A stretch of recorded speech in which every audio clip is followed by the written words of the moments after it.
యాగంటి ఉమామహేశ్వర ఆలయం ఆంధ్రప్రదేశ్ రాష్ట్రంలోని నంద్యాల జిల్లాలోని బనగానపల్లికి 4 కిలోమీటర్ల దూరంలో ఉంది. కర్నూలు నగరానికి సుమారు 100 కిలోమీటర్ల దూరంలో ఉంది. కర్నూలు, బనగానపల్లి, నంద్యాల అన్నిటి నుంచి కూడా యాగంటి క్షేత్రానికి బస్సు సౌకర్యం ఉంది. ఈ ఆలయంలోని ప్రధాన విశేషం ఏమిటంటే శివపార్వతులు ఒకే చోట కొలువై ఉండడం. యాగంటి ఆలయంలోని నంది విగ్రహానికి యాగంటి బసవన్న అని పేరు. చారిత్రక ప్రదేశమైన బెలూం గుహలు కూడా ఇక్కడి నుంచి 45 కిలోమీటర్ల దూరంలో ఉన్నాయి. ఎవరైనా కూడా వెళ్ళాలి అనుకుంటే యాగంటి, బెలూం గుహలు రెండూ కలిపి కూడా ఒక రోజులో ప్లాన్ చేసుకోవచ్చు. ఈ ఆలయాన్ని 15వ శతాబ్దంలో విజయనగర సామ్రాజ్యానికి చెందిన సంగమ వంశపు రాజు హరిహర బుక్కరాయలు నిర్మించారు. ఈ ఆలయం వైష్ణవ సంప్రదాయాల ప్రకారం నిర్మించబడింది. ఆహ్లాదకరమైన ప్రకృతి సౌందర్యంతో ఎంతో పరవశింపజేసే పుణ్యక్షేత్రాలలో యాగంటి క్షేత్రం ఒకటి.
ఈ ఆలయ ప్రత్యేకతల్లో పుష్కరిణి ఒకటి.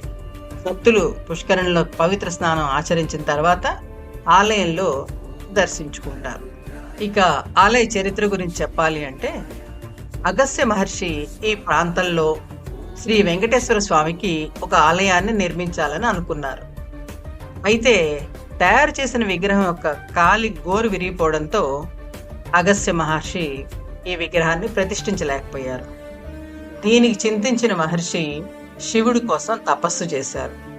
అప్పుడు పరమశివుడు ప్రత్యక్షమై ఈ ప్రదేశం కైలాసాన్ని పోలి ఉన్నందున శివుడికి మరింత అనుకూలంగా ఉంటుందని చెప్పడంతో అప్పుడు అగస్త్యుడు భక్తుల కోసం పార్వతీదేవి సమేతంగా ఉమామహేశ్వర రూపంలో ఒకే శిలలో కొలువై ఉండాలని ఆ పరమశివుడిని కోరగా శివుడు అందుకు అంగీకరించారు. శ్రీ అగస్త్య మహర్షి శాపం వల్ల ఈ గ్రామంలో కాకులు ఉండవని కూడా ఒక ప్రతీతి ఉంది. ప్రతి సంవత్సరం ఇక్కడ మహాశివరాత్రి వేడుకలు ఘనంగా జరుగుతాయి. అన్ని ప్రాంతాల నుంచి పెద్ద సంఖ్యలో భక్తులు వచ్చి ఈ ఆలయాన్ని సందర్శించుకుంటారు.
ఈ ఆలయంలో కొలువైన నంది విగ్రహం ప్రారంభంలో ప్రస్తుత పరిమాణం కంటే కూడా చాలా చిన్నదిగా ఉండేదని ఇక్కడ స్థానికులు చెబుతూ ఉంటారు.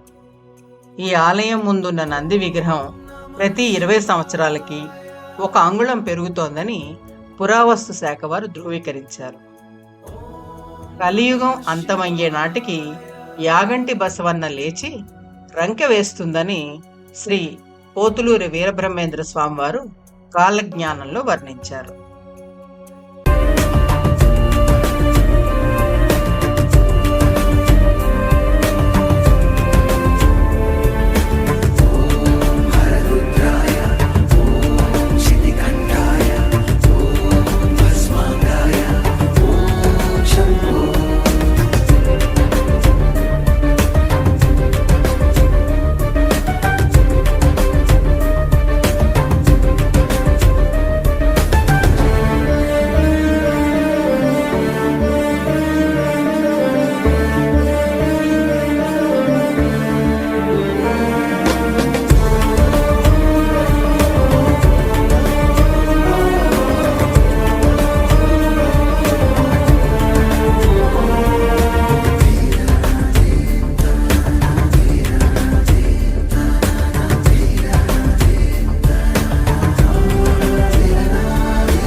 యాగంటి దేవాలయానికి క్షేత్రపాలకుడు శ్రీ వీరభద్రస్వామి.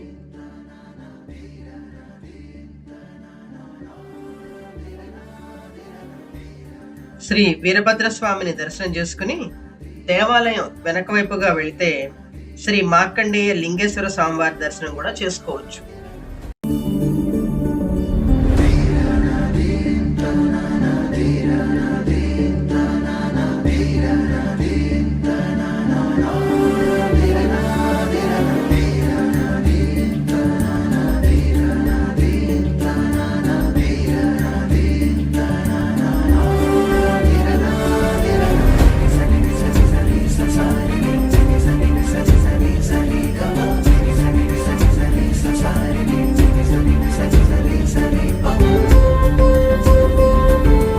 అగస్త్య మహాముని పుష్కరిణి కూడా ఆ పక్కనే ఉంటుంది.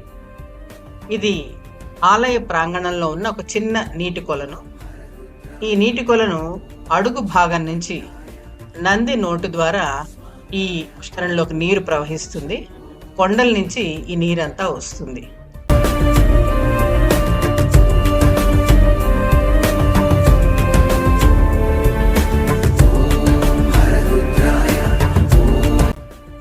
యాగంటి పరిసరాల్లో 3 గుహలు మనం దర్శించుకోవడానికి వీలుగా ఉంటాయి. మొదటిది అగస్త్య గుహ. అంటే ఇందాక చెప్పినట్టు అగస్త్యుడు శివుడి కోసం తపస్సు చేసిన గుహ ఇది. 120 నిటారుగా ఉండే మెట్లు ఎక్కి గుహలోకి ప్రవేశించవచ్చు. అలాగే ఇంకో గుహ వెంకటేశ్వర గుహ. ఈ గుహలో శ్రీ వెంకటేశ్వర స్వామి విగ్రహం పాక్షికంగా కొంచెం దెబ్బతిన్న పరిస్థితిలో ఉంది. అగస్త్య గుహతో పోలిస్తే ఇక్కడ మెట్లు నిటారుగా ఉన్నప్పటికీ కొంచెం ఎక్కడం సులభమే. తిరుమల వెంకటేశ్వర స్వామి ఆలయ నిర్మాణం జరగక ముందే ఈ విగ్రహం ఇక్కడ ఉండేదని చెప్పి తిరుపతికి ప్రత్యామ్నాయంగా ఈ ప్రదేశం నిలవగలదని శ్రీ శ్రీ పోతులూరి వీర బ్రహ్మేంద్ర స్వామి తన కాలజ్ఞానంలో కూడా పేర్కొన్నారు.